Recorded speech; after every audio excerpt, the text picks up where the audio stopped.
Bum bum bum bum bum bum bum bum bum bum bum bum bum bum bum bum bum bum. What's up, champions? It is BananaCrapshoot. Welcome to the side scheme. Today we got a pretty big announcement this morning from FFG. They officially announced some stuff that's been leaked and speculated on in the next campaign expansion box that'll be out. It's called Mad Titans Shadow. You can find the link to the announcement article on the Facebook page in the community Discord. I'll also post a link to it in the show notes. But what I wanted to talk about here is do a quick little Carcast, kind of like initial reactions to the box and the heroes. I'm not going to talk about like the villain cards. I might highlight a few things that are interesting, but I wanted to mainly go over the two heroes that were announced to be in the box, Adam Warlock and Spectrum. I think they both look pretty exciting and unique. But first off, the box, the art has Thanos with the Infinity Gauntlet on, a bunch of stones in it, and you can see the Black Orders in the background. It's called the Mad Titans Shadow. And the back of the box shows Spectrum, Adam Warlock. It shows Thanos, Ebony Maw, Corvus Glaive, Proxima Midnight. And it reads, this giant-sized 268 campaign expansion brings you face-to-face with the intergalactic tyrant Thanos and his fearsome followers, the Black Order. Mad Titan's Shadow comes with 5 all-new interconnected scenarios that weave a tale of cosmic proportions with the fate of the universe. Will you capture the gauntlet and defeat Thanos, or fall under the Mad Titan's Shadow? So this kind of seems to me like the culmination of everything we've gotten to this point, like the Avengers and the Guardians wave. Now that we got that, it kind of seems like it's all been building towards this box. So I'm curious if this was like the end of their initial roadmap for the game, and then everything after will be like an addition, like a start of like their next vision document or whatever Caleb's talked about before. But so we get 5 scenarios. There's no heroes on the front of the box, and the only villains on the box are Black Order. So I'm wondering if we're going to fight like the Black Order a bunch of times, and then it ends with Thanos. We see... One thing we do see I want to talk about is there's a card fan of... I think it's called the Infinity deck. It has all the stones. It's called the Infinity Gauntlet. It's like a 7 card. I don't know if it's a mod set that you shuffle into your deck, because the Gauntlet talks about the Infinity Stone deck. So I'm curious if this is like its own separate deck, or if you use it as like a mod set. But it comes with the Gauntlet and six stones. I'm kind of hoping they'd call them gems, since they're called gems in the comics. And Marvel Crisis Protocol, they do call them gems. Here they're calling them stones for Marvel Champions. That's probably just some MCU familiarity. It might throw people off that are only familiar with the movies if you call them gems. But that's just a personal thing. I wish they were gems instead of stones. Just my own thing. But this looks interesting, and it has the stones are environments, and they do things like the Mind Stone we saw confuses you, and if you're confused, you got to discard a card from your hand. And the Gauntlet itself gives the villain +1 scheme, +1 attack. So just from the way this reads, the Gauntlet reads permanent setup, so it starts in play attached to the villain, and it says after attached villain activates, resolve the special ability on each Infinity Stone in play. Otherwise, put the top card of the Infinity deck into play. So my guess is this is kind of like experimental weapons, where this is going to be its own 6-card deck, basically. And then the more stones are in play, the worse things get for the hero. So if that's the case, this looks like it's going to bring a whole new layer of difficulty to the game. So on top of the villains doing their thing, if we can use this in any villain, right, this is going to change all the scenarios we've had at this point that we can play with, right? Like you could give Rhino this Infinity Stone deck, with the Infinity Gauntlet, and then that'll change everything. You could give it to Absorbing Man, Green Goblin, Kang with this looks like it would be pretty awesome. So just another layer of modularity and kind of play how you want to play that they've really been leaning into with the game. Or so you can probably use this deck against any villain we've had to this point, besides like doing the stuff in the box to make it even harder. So if you really want to kick yourself in the nuts, you give this thing to Ronin and play the Expert Campaign. You're cruising for even more of a bruising. So that's all I want to talk about, but that Infinity deck looks really, really cool. So we're going to start off with the first hero that I scrolled to. All right, so we'll start with Adam Warlock. His alter ego is Adam Warlock, 3 recovery, 11 hit points, hand size of 6. Mystic traded, so you already know he's going to be at least A tier. His ability is called Avatar of Life. During deck building, your deck must include an equal number of cards from all 4 aspects. You cannot include more than 1 copy of any non-Adam Warlock card. So you have to include... So in your deck building, you don't have like one aspect. You are building in all aspects, and you have to have an equal number of cards, and you can only have 1 copy of those cards. So you can only have like 1 Strength in Numbers, or 1 Moment of Triumph, or 1 Clear the Area. So this really opens up deck building to a pretty crazy proportion and scale. This is going to be pretty wild deck building with him. And then he has an action, discard a card from your hand, remove a status card from Adam Warlock. And then we'll go right to his hero side. Adam Warlock, Guardian, and Mystic. Okay, so he gets all that fun Guardian stuff. And he stays a Mystic, obviously, so he can do stupid stuff like Spiritual Meditation. He can be the Sorcerer Supreme. Have a 6 hand size in hero mode. So his base stats are 1 thwart, 1 attack, 2 defense, and his ability is called Battle Mage. Action, discard 1 card from hand. Limit once per phase. If that card is aggression, deal 2 damage to an enemy. If it is justice, remove 2 threat from a scheme. If it is protection, heal 1 damage from an ally. And if it is leadership, give a hero +1 thwart, +1 attack, and +1 damage this round. So this is a really cool, versatile, flexible ability that he's got built into his hero. And when you're building your deck that has all 4 aspects in it and only 1 copy of each, you're going to be seeing like a rainbow of cards in your hand a lot of times. So this card, this action, I think you're definitely going to get mileage out of it in your game. Alright.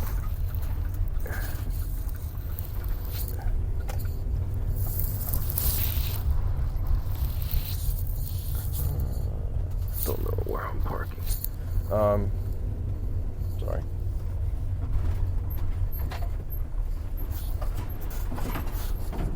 But yeah, you're going to get a lot of mileage out of the card, so even if it's a card you don't plan on playing, you can always discard it to get an effect on it. And these effects are pretty strong.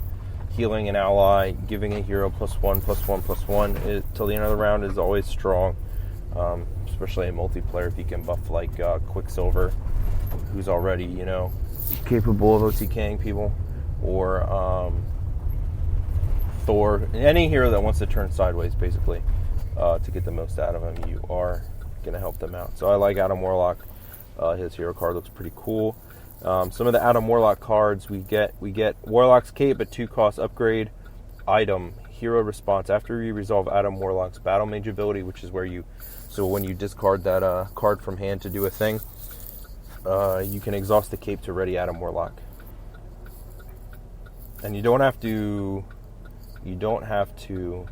exhaust to use this ability. It's just an action, so you can do something that makes you exhaust, ready yourself, and do something again. So the cape readying we saw that with Doctor Strange. His cape readies him.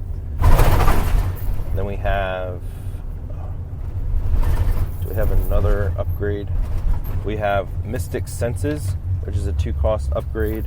Hero response after you resolve Adam Warlock's Battle Mage ability, draw 1 card. So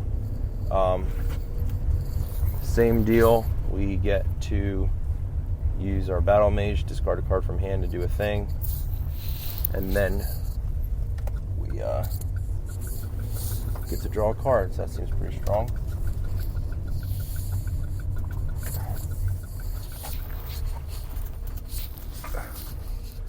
Until I get a spot. Drawing cards always nice, and you're going to use that ability anyway. So he's got more card draw built into him. Karmic Blast is the next one, 2-cost event. It's an attack superpower. Hero action attack, deal 4 damage to an enemy, and discard up to 4 cards from the top of your deck.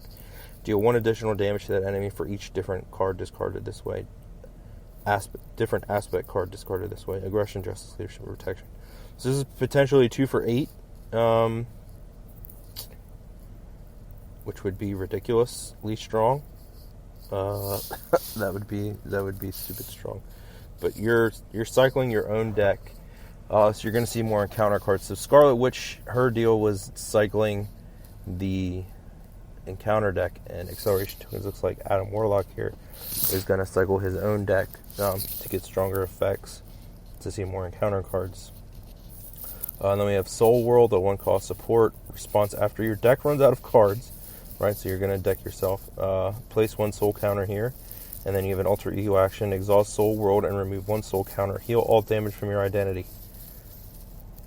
So you cycle your deck.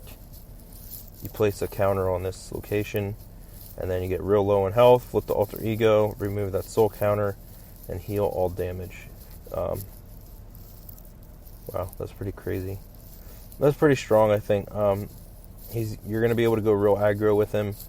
And take a lot of hits, and then just go back up to full health once you deck out. And if you're playing aggressively and aggressively mulliganing, and you build card draw into your deck, you're going to be able to do this a couple times a game. And then some other cards that looks like comes in this kit. We have the Living Tribunal. There's a 2-cost event.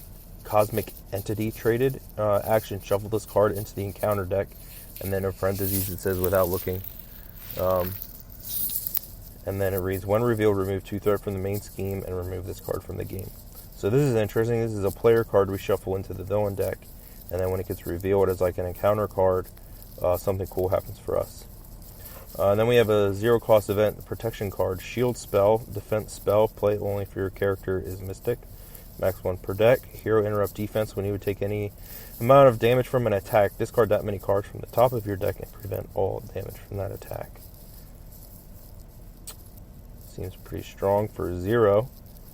And then if you're using this in Adam Warlock, which it comes with him, you're going through your deck faster, so you're going to build up those counters to stay alive. And then we have Summoning Spell, which is a 2-cost leadership event. It's a spell. Play only if you're a Mystic. Max 1 per deck. Discard cards from the top of your deck until you discard an ally. Put that ally into play under your control. So this does not play the ally, it just puts it into play, but this also skips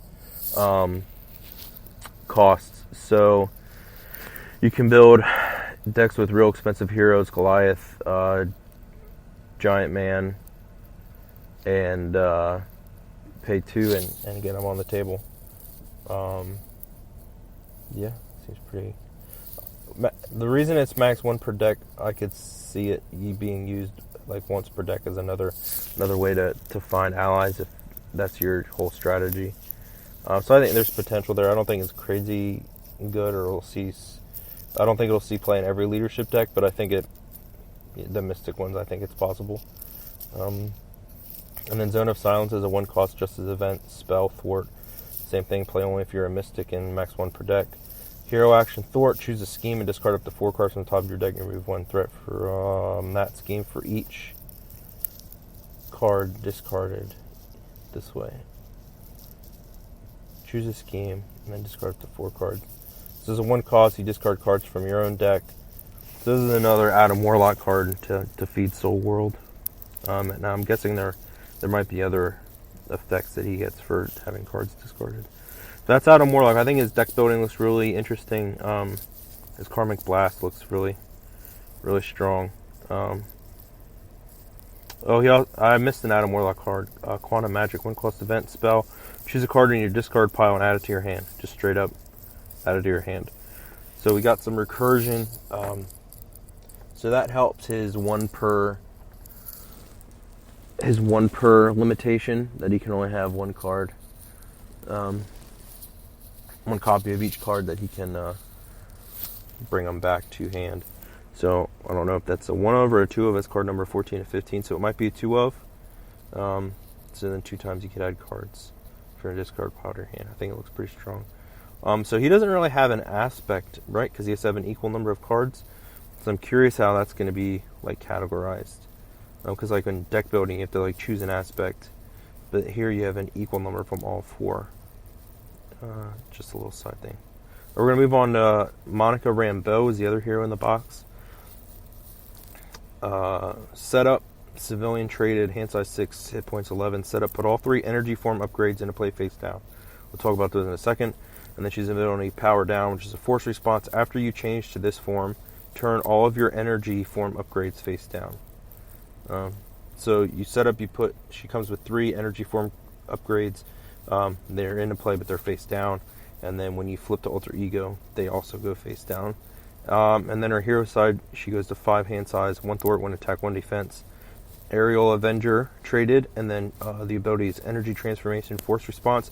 After you change to this form, choose the face down energy form upgrade. Flip this card face up to change to that energy form. So the 3 energy form upgrades are Gamma, Photon, and Pulsar. So the way I'm guessing this works, those all Pulsar, Photon, and Gamma, they are face down.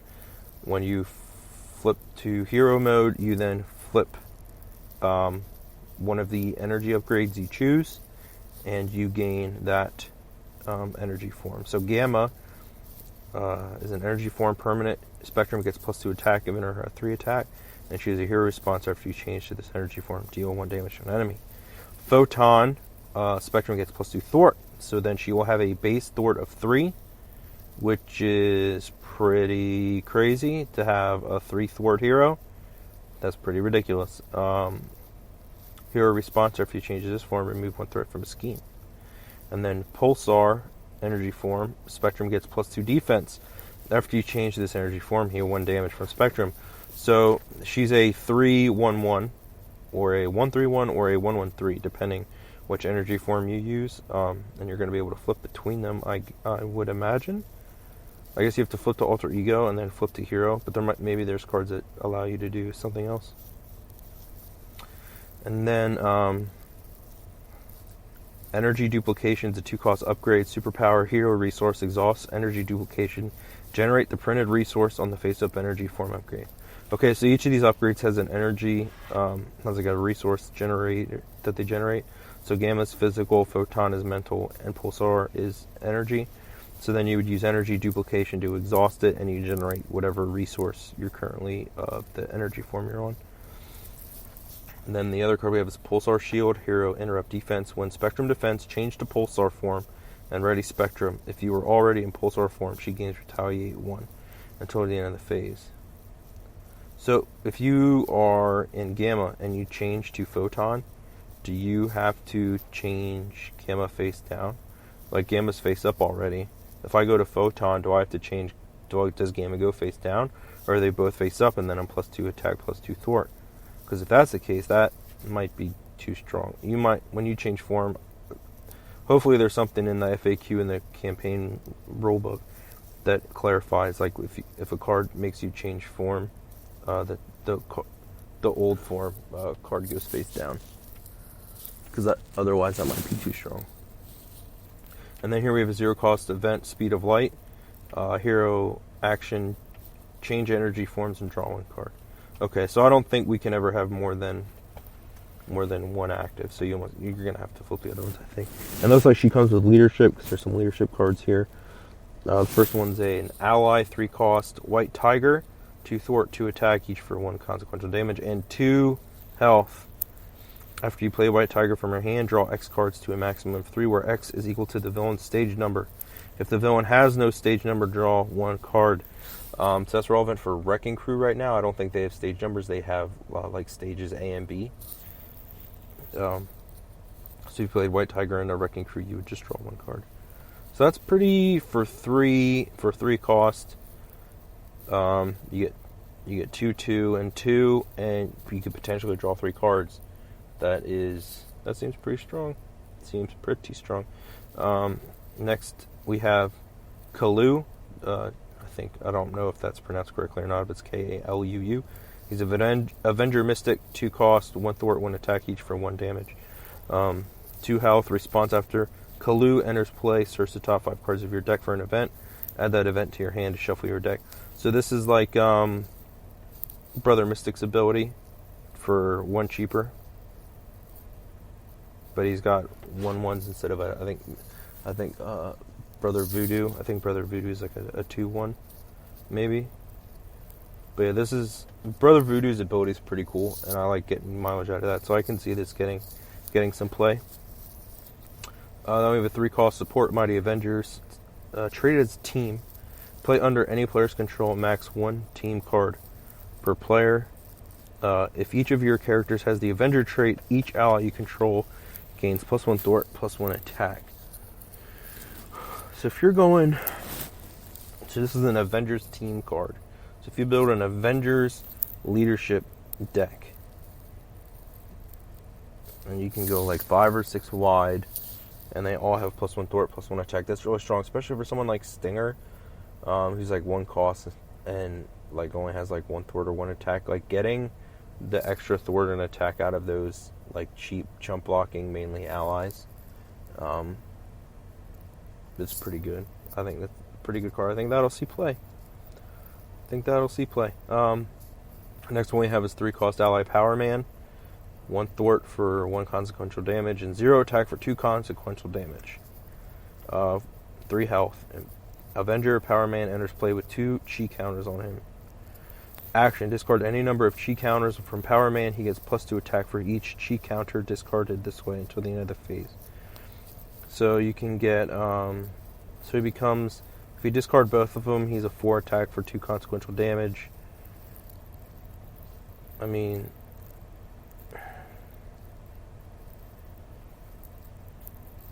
so I think the play here is you discard both chi counters from him. You get him to 4 attack. You attack that turn, you take the 2 consequential damage, and then you block with him. Or, yeah, I think that's what you got to do. Right, because if you just do 1, you're going to attack for 2, get 2, and then you're going to attack. Either way, I think the best use for him is to get the 4 attack out of the way. That way you're only getting the consequential damage once. So hit for 4, take the 2 consequential damage, he only has 3 health, and then you block with him. But 3 for 4 and a block, I mean, a block's always strong. I'm not too crazy about Power Man. I don't know when I'd use him, personally.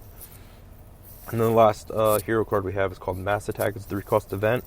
It's an attack, event, and leadership. So hero action attack exhausts 3 allies you control that share a trait with your hero to deal X damage to an enemy, where X is the total attack of those allies and your hero. So you exhaust the allies. So this is like a math teamwork, right?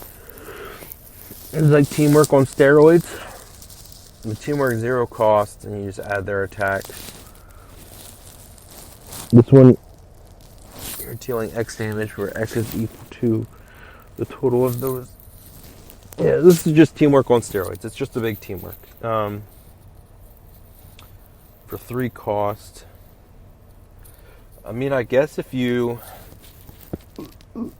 Excuse me. I was just thinking that might be useful if you want to... Yeah, but they're not taking consequential damage. I don't know. I'm not sure about Mass Attack. Teamwork already is like pretty niche as a leadership card that doesn't see a whole lot of play. Only occasionally in some decks. So I don't really know if Mass Effect will have a spot in decks. Again, personally, I don't think I'll use it. I'm not too crazy about Mass Effect. It's cool effect. It's cool that it's an attack event for leadership. But 3 costs, you're exhausting all your allies. They have to share a trait with you, and then you're dealing X. I mean, I think I might rather just do like 1 teamwork. I guess if you don't want to lose your ally, so if you want to have him as blockers, that might help. I don't know. I'm not too crazy about Mass Attack, but maybe I'm just missing it. I think I'm more excited like for the deck building with Adam Warlock, but I like the idea of the energy forms for Spectrum, so I'm pretty excited to play with both of them actually. Yeah, I'll talk about the villains maybe another time, the villain cards that we saw. I mean, I already talked about the Infinity deck, which looks pretty awesome. But yeah, I just wanted to talk about, I'm pretty excited for Mad Titan's Shadow. Excited for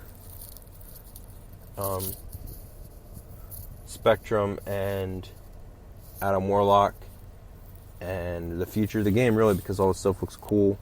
I was really happy with Galaxy's Most Wanted. I think the design team's doing a real good job. So let me know what you think about the new announcement and the heroes.